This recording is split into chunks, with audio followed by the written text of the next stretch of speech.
Hey guys, it's Devin, and it's Whiskey Wednesday here That's at right. Sip, Savor, and Celebrate. And I'm Chris, and we've got our beautiful Fish balls. fish bowls. Can't wait. So, All right, what are we talking about? we've got Pinhook. When we were down in Indiana for our little adventure, you picked this up. I did. And I've been excited because it's kind of a pretty bottle. So, it is high proof, first off. That's 101.8 proof. So, it is a high proof. But, what is interesting about this brand is they give homage to each barrel as a horse, one of the race horses. So, Oh, really? So Okay. they are not so much set on this is, kind of how we do it and it's always how we do it. Okay. But it's about the barrel. What's the barrel gonna give us? So each product, year after year, they embrace the barrel's natural variations, creating the taste for each of these. Just like a winemaker creates each vintage a little bit differently. Okay. It's how they the big question they ask is how they select multiple barrels, and it's all done through the blending and the proofing to achieve the best possible whiskey at a balanced expression. And they're always trying to go into the new direction. Yeah, it even says that same thing here. It says, Yep. every year Pinhook releases a new bourbon and rye that showcases the best attributes of our barrels. After meticulous barrel selection and blending, we find the perfect proof for each expression, giving the vintage a character and unique as thoroughbreds on the label. So this one, this is a Bourbon Resolve. So it doesn't tell me what kind of horse that is. That's pretty cool. It's a 2023 release, is this one. So their master distiller is Sean Josephs, and he is the master blender, but he comes from a background of restaurants in New York and Maysville and Kenton's in New Orleans. And that's where he kind of got his start and how he became part of the brand. I'm really liking this nose. It's so different. Like cashew and macadamia nut. I get fruits. I almost get a peach on this one. I know it sounds funny, but I'm kind of getting a peach. I'll give you a peach. We got to keep this good for the content here. This is smelling amazing, actually. Beautiful. You don't get. I'll give you a peach and raise you caramel. There you go. There you go. There you go.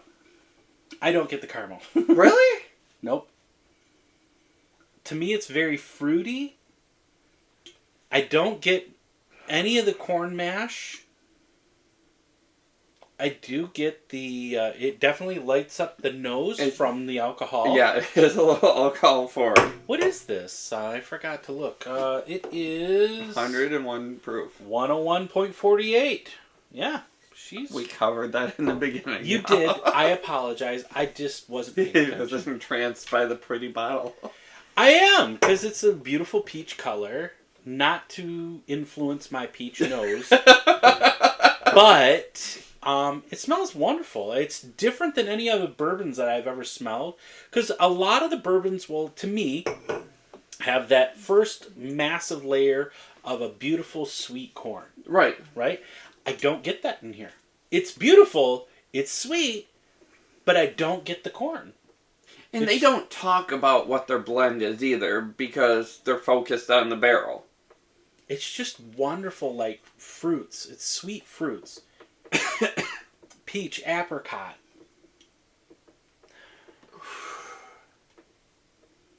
The alcohol is Right. Yeah, it's there. It is right there. It is forward. Maybe letting it sit out for a hot minute before you start to delve.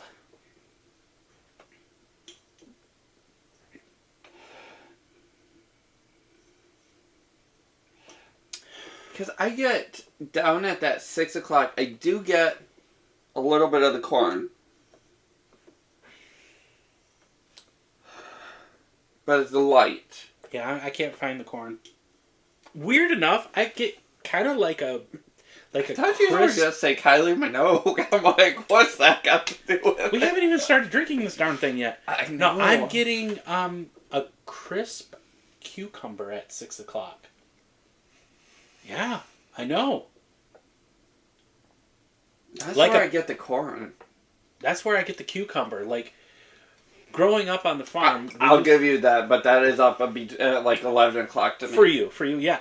So, like, I used to help my grandfather.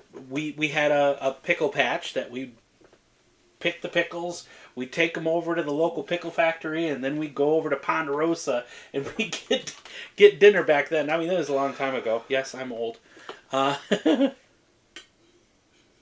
That's nice, though. It's like a crisp cucumber at 6 o'clock, and then very fruity at...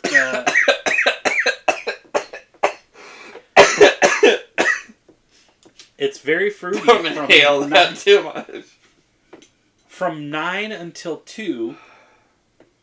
And just a refresher for folks, when we keep calling out these times. So, like, if you would picture the rim of your glass as a face of a clock. So you got your 12 o'clock here, 6 o'clock here, and so on and so forth. So when we call out these numbers, we're talking about at which position of the clock from the face on your glass where we happen to get these notes. And I challenge you to always try that. You're going to be like blown away. It's like, why do I smell something way different over here than I do over here? It's fascinating and I enjoy it. But that's besides the point. And we learned that from some of the best, distillers in the world. Yes, we sure did. And that was fun. Anna Maria, salute to you. Thank you very much for teaching a lot. We're still students. We do not know everything. We are not experts at this. All we're doing with this channel is grabbing a couple spirits and letting you know what we think of them. This is what lights, though. Yeah, she's hanging on to that glass really good. Nice. You ready to go in? Salud.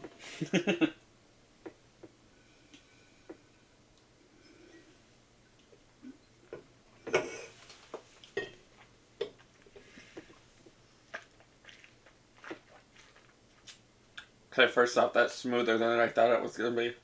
It's very smooth. Holy cow. That went down really good. And I get beautiful dried fruits. Mostly apricot or a dried peach. It's very fruity on the front. And then it just is mellowed out. I now get there's my corn. I was going to say... I get that sweet corn. I was going to say, to me, this is all like corn and malt that like washes over the palate. And then like the fruits develop. Oh, but for me, I get that mash for sure. I really like this one. This is delicious. Yes, I'm not saying that, because obviously we paid for the bottle. We were not paid by the company to tell you what we think about it. But this for a high proof bourbon. Oh, we just made. And remember what it costs? I don't. I remember. I think didn't you pay like $30-$40 for it? $39. Yeah. See, I'm not gonna lie, guys. If you can find the Pinhooks, grab this one. This is the peach bottle with the triangle on the front, because they have another peach bottle that's different design, but right, and then they've got green and blue. But this is the one that just kind of... We just made a non-alcohol... Before we did this video, we did a non-alcohol Whiskey Wednesday whiskey. That was... to me. But it's good in a whiskey and Coke, but not so much on its own. But we made also a peach Manhattan. That would be very good. I think this would be so awesome in a peach Manhattan. I'm not going to lie. So you know how when you put your bitters in, normally a Manhattan uses your Angostura bitters and an orange bitter. Well, we substituted the orange bitter for a peach bitter. And that actually made that drink. It was very good. This would be super good in that. Not going to lie. Not going to lie. Not that I'm trying to push people that are non-alcoholic journey folks to drink, but this would be great in that. I'm just enjoying it by itself. Well, that's our episode for today. Yep. Thank you very much. Please enjoy your Wednesday. You share us with your friends. Hit the like, the subscribe, That's so right. you can see when we post a new video. Right. And always remember to sip, Savor, and celebrate.